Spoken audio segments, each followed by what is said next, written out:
काबुल के एक प्रोफेसर की कहानी उनकी ज़ुबानी पश्तो से तर्जुमा। पढ़ने के लिए पास इतने पैसे नहीं थे, इसलिए ज़मीन फरोख्त करके पढ़ा। फौरन से पीएचडी कर ली। वापस काबुल आया, सोच रहा था इतना सारा पढ़ ली है, अब तो सदर के बाद सबसे बड़ी कुर्सी मुझे मिलेगी। काफ़ी अरसा नौकरी के लिए दफ्तरों की खाक छानी, नौकरी नहीं मिली। कुछ तो करना था, इसलिए एक कार सर्विस स्टेशन खोला। रिश्तेदारों ने खूब मजाक उड़ाया, मगर मैं अपने आप को और घर वालों को तसल्ली देता रहा कि सब बेहतर हो जाएगा। सर्विस स्टेशन बहुत खस्ता हाल था। शीशों के बजाय प्लास्टिक का सहारा लिया। काबुल की यख बस्ता और तेज और तंद हवाएं आए रोज प्लास्टिक उड़ा ले जाती और मुझे हर रोज नए प्लास्टिक खरीदने पड़ते। चचाजाद भाइयों को मेरे नए काम से काफी राहत महसूस होती थी। आए रोज खूबसूरत कारें लाते और मुझसे धुलाते थे। अगरचे मेरे साथ और भी लोग काम करते थे, मगर उनकी कारें हमेशा मैं खुद साफ करता था। सख्त सर्दी का मौसम था। काबुल की यख बस्ता हवाएं जिस्म के आर पार गुजरती थी। मैं प्लास्टिक वाली खिड़की से बाहर का मंजर देख रहा था।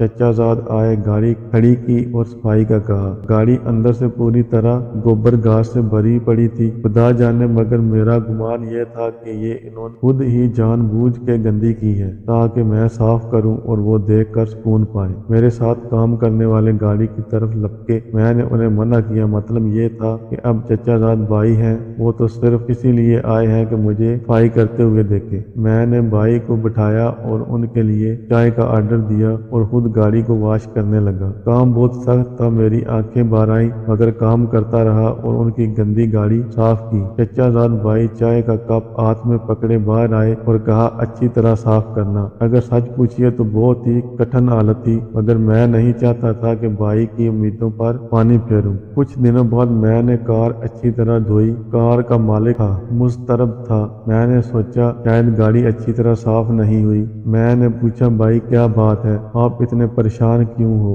उन्होंने कहा, मैं तालिब इल्म हूँ और मेरा इम्तहान है। अजीब बात यह थी कि वो मुआशियात का तालिब इल्म था और दूसरी तरफ मैंने मुआशियात में पीएचडी कर रखी थी। मैंने पूछा, किस मजमून का पर्चा है? उन्होंने कहा, अकाउंटिंग का। मैंने कहा, तुम सामने उस रूम में जाओ, मैं आता हूँ। मैंने उन्हें 6 माह का सबक 15 मिनट में समझा दिया। कहा, वो गाड़ी आपने धोई? मैंने कहा, हाँ जी। जिंदगी है, काम तो करना है ना। मैंने उन्हें अपनी पढ़ाई के बारे में बताया। वो हैरान था। अब वो जिद करने लगा कि आपको मेरे साथ चलना होगा। हमारी यूनिवर्सिटी के वीसी मेरे दोस्त हैं, मैं उनसे बात करता हूँ, वो आपको जरूर नौकरी देंगे। मैं उनके साथ चलने लगा तो उन्होंने मेरे मैले कुचले कपड़े देखकर असफसार किया। कोई और कपड़े नहीं है आपके पास? मैंने कहा, नहीं, मुझे पता है नौकरी किसी ने देनी नहीं, ये तो बस आप जिद कर रहे हैं, इसलिए तुम्हारे साथ जाने लगा हूँ। गीले कपड़े जेब तान किए हुए मैं वीसी ऑफिस के एक कोने में खड़ा हो गया। ऑफिस में कीमती फर्नीचर रखा हुआ था, मगर मेरा दिल नहीं कर रहा था कि इस पर बैठूं। वीसी मुझे मिस्त्री समझा। मैंने एक कपड़ा लिया, सोफे पर रखा और बैठ गया। तालिब इल्म ने मेरी कहानी उन्हें सुनाई। उन्होंने मुखराना नजरों से मुझे घूरा। जान छुड़ाने की खातिर उन्होंने कहा, तुम डेमो के लिए तैयारी करो, हम तुम्हें कॉल करेंगे। मैंने कहा, मैं अभी भी डेमो के लिए तैयार हूँ। उन्हें मेरा ये अंदाज अच्छा न लगा, मगर फिर भी उन्होंने फोन उठाया। अब टीचर को इस क्लास रूम में बुलाओ, कहो डेमो है। उन्होंने मुझे एक मार्कर पकड़ाया।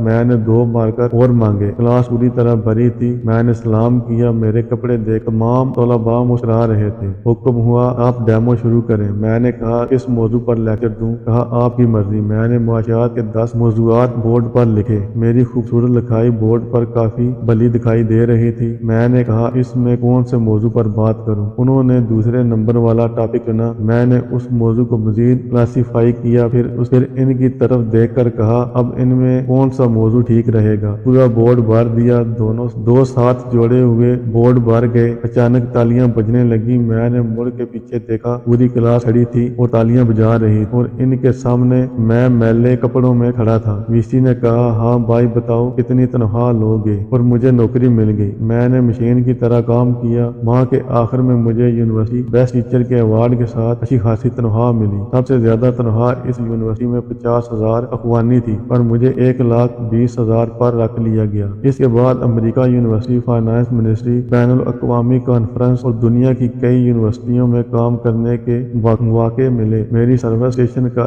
1 سال کنٹریکٹ ابھی ختم نہیں ہوا تھا اور میں نے 30 ممالک دیکھ لیے۔ میں آج بھی اپنے چچا زاد کے ساتھ نیک برتاؤ کرتا ہوں، وہ بھی میرا بہت احترام کرتے ہیں اور نام کے ساتھ آپ ضرور کہتے ہیں۔ میں خدا سے خوش ہوں۔ زندگی کے سامنے کبھی ہتھیار مت ڈالیں، زندگی کے بہت سارے جہت ہیں، ہمیشہ آنے والے کال کے لیے پر امید رہیں، کبھی کوئی کام کرتے ہوئے شرماتے نہیں۔ زندگی میں کوئی کام چھوٹا اور بڑا نہیں ہوتا، البتہ کام کے طریقے چھوٹے اور بڑے ضرور ہوتے ہیں۔ اگر کام چھوٹے بڑے ہوتے تو سرکار دو جہاں فخر دو عالم حضرت محمد مصطفیٰ صلی اللہ علیہ وآلہ وسلم کبھی بکریاں نہ چراتے اور خود جھاڑو صفائی نہ فرماتے۔ آمین یا رب العالمین۔